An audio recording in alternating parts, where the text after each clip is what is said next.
After making his report in Rome, Aemilius Papus returned to Iberia with a completely new legion. This was the greatest legion in the entire Republic. It was the example of Roman prowess. It was made of 4 Hastati cohorts, 3 Principe cohorts, elite Triarii in reserve, over 500 velites, Iberian auxiliary cavalry, 6 ballistas, and several more scorpions. This was a sign to the Iberian tribes that Rome was here to stay. They had just traded one superpower for the other. Feeling threatened by this, they decided to draw first blood. So they attacked a Roman fortification near the settlement of Gardia. But what they didn't know was that this specific legion was filled with veterans from the First Punic War. And of course, they were led by none other than Rufus.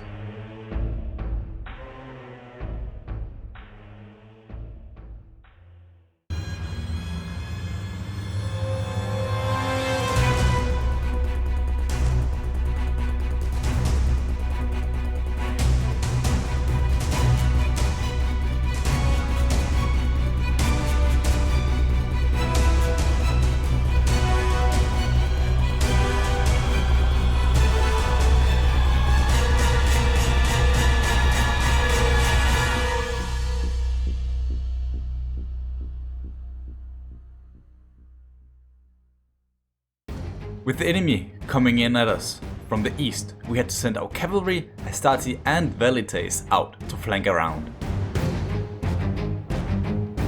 But to our surprise, a second army arrived from the southwest, threatening our cavalry.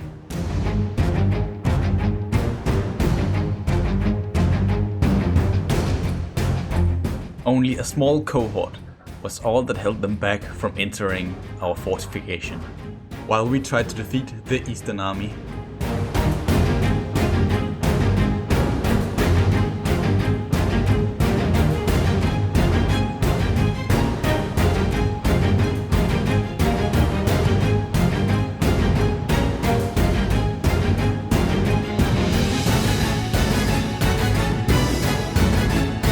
Getting attacked from all sides, one Iberian army fled the battlefield. And with one side now relieved, Rufus now sent his entire force against the enemy who were attacking the western gate. They didn't stand a chance.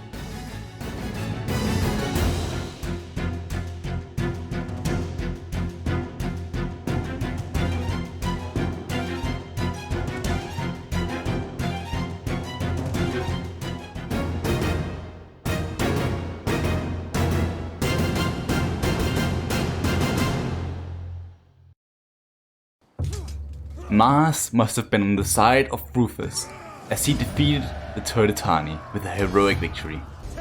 Papus and Scipio, who were on their way into central Iberia, had to move back south to completely destroy Katuba, the last remaining settlement of the Turdetanii. With nowhere to run, Papus allowed Rufus to hunt down the remaining tribesmen, just like Diana would have done with a wild animal.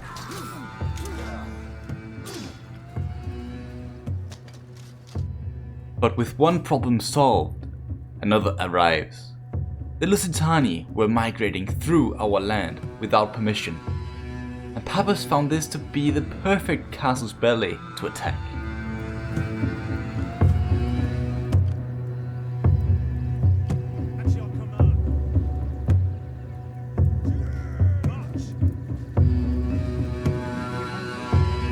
In the middle of a crossing, Papus caught them off guard. Rufus was on the other side of the river, ready to aid in the attack. Ready for battle. Victory for Rome!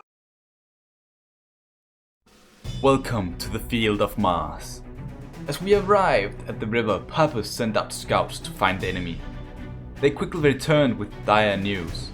The enemy was moving north towards the bridge. If they captured that bridge, Papus wouldn't be able to link up with Rufus on the other side. They had to move out.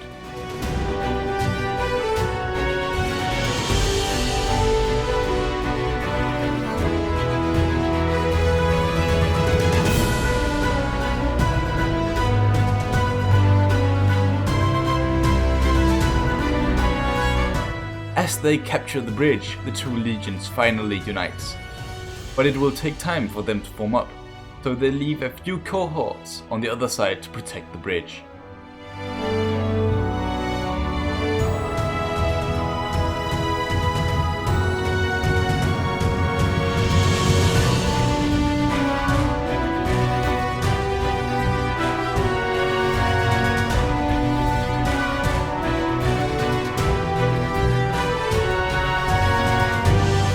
As they move forward, Velites begin to fight the Lusitani cavalry while the other units form up. They couldn't hold on for very long, so they had to retreat while the Hastati had to run up and aid them.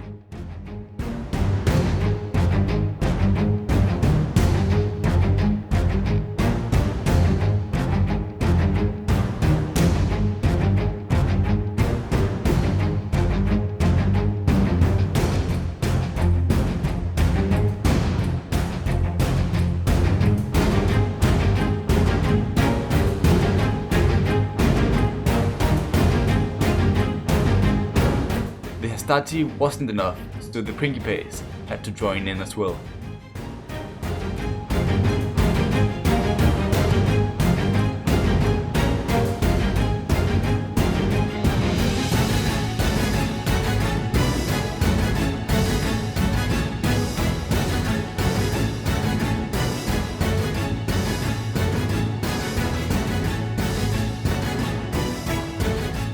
The Romans broke through the center and split their army into two. Only one of the sides got away, but the ones near the river either drowned trying to swim or fell by the sword.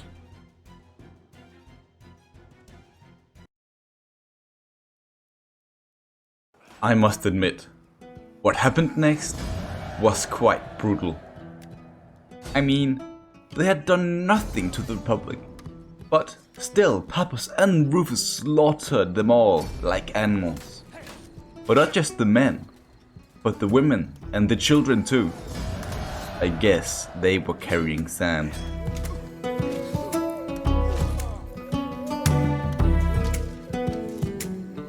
Further down the river, another Lusitani horde tried to cross. But when they tried to escape, they reached the Mediterranean, leaving them nowhere to run. Rufus dealt with them with ease.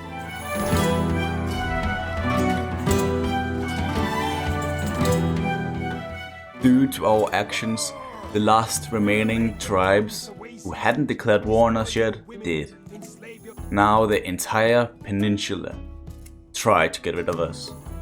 And as a consequence of this, Papus and Scipio decided to travel west towards the original Lusitani land, while Rufus would go into central Iberia and deal with the threat there. Rufus certainly had the easier part of the job, as the more warlike tribes were close to the sea.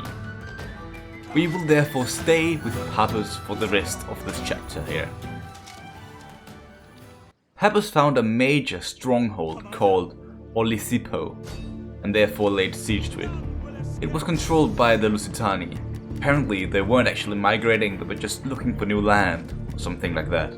But while Papus laid siege, Scipio would go around and hunt down anyone who weren't lucky enough to get behind the walls. Although some of them offered their service to us if we would spare their lives. We of course accepted this, so we gained new mercenaries. But still, with the extra manpower, it wasn't enough to make a full-scale assault on these large walls this certain stronghold had.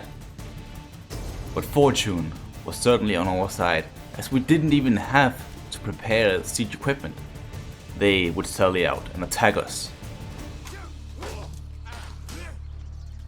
A close victory was what Papus could make out of this situation. 2,000 losses. This was not a good thing. If he wanted to complete his conquest of Hispania before the end of his term, he had to do something quickly. Speaking of office, do you want to become an important member of this channel? Then you should join our Discord server. Here you can climb the Roman Senate and become an important member of our community. You will be able to vote on everything from army rosters in a campaign to YouTube content and schedules. All roles are based on the Roman cursus honorum, except for the unique and powerful lawkeeper role. The first 50 people joining will become patricians and thereby be able to run for office and vote. With the garrison gone, Scipio and Legio I could easily scale the walls, officially ending the Lusitani War. And with the aid of Rufus, the only Iberian tribes who were still fighting against Roman dominance were the ones in the north. But traveling up there would not be an easy feat. First of all, the terrain was very rough. Second, we were closing in on winter, meaning both it would be hard to travel and Papus couldn't reach the town in time before he would have to report back to Rome. But it was more the news from Rome that was concerning Papus. So far there have been reports of Carthaginian fleets sailing around Sicily again and again. They were most likely preparing for a new attack on Rome. And even worse, the Spartans were also moving around over in Greece, getting more and more uneasy with Roman influence over Epirus. And if Papus or any of his other comrades here with his many legions wouldn't be able to aid Rome in their most dire need, what would happen to his reputation? A lot of things could go bad here. He needed to be careful. Aemilius Papus made a compromise with himself. He left Scipio to protect the south and possibly attack Carthage if they ever moved against Rome again, while Papus himself moved north to Brigantium. Here they would assault the town and the artillery would get a field day.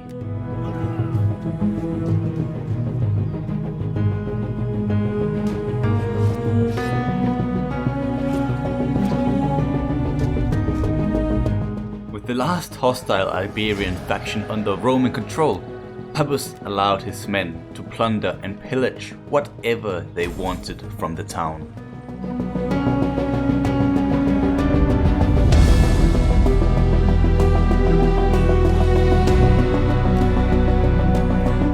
And after a good long look at everything in the town, they destroyed every single temple in order to construct something massive, much more fitting for the Roman standard.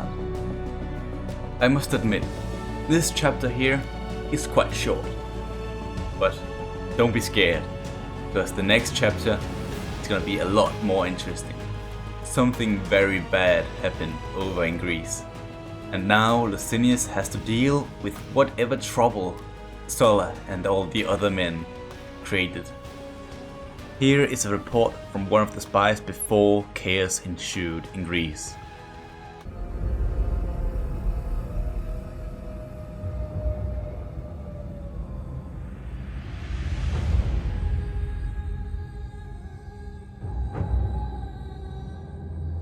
You ask too much.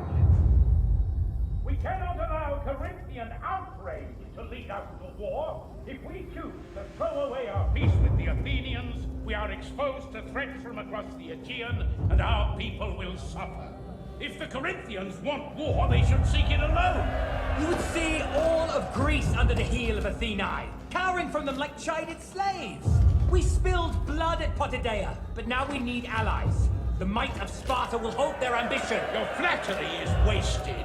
You know not what you ask. All eyes look on Sparta, and this is what you would have them see. From birth, a Spartan is trained for one purpose. To do battle. You are Pandora, clutching at a vessel you do not understand. They dare think themselves your equal. None can match your skill. It is every Spartan's duty to embody the very nature of war. Strike now, I beg you. You would plunge Greece into chaos. Then from chaos, we will rise!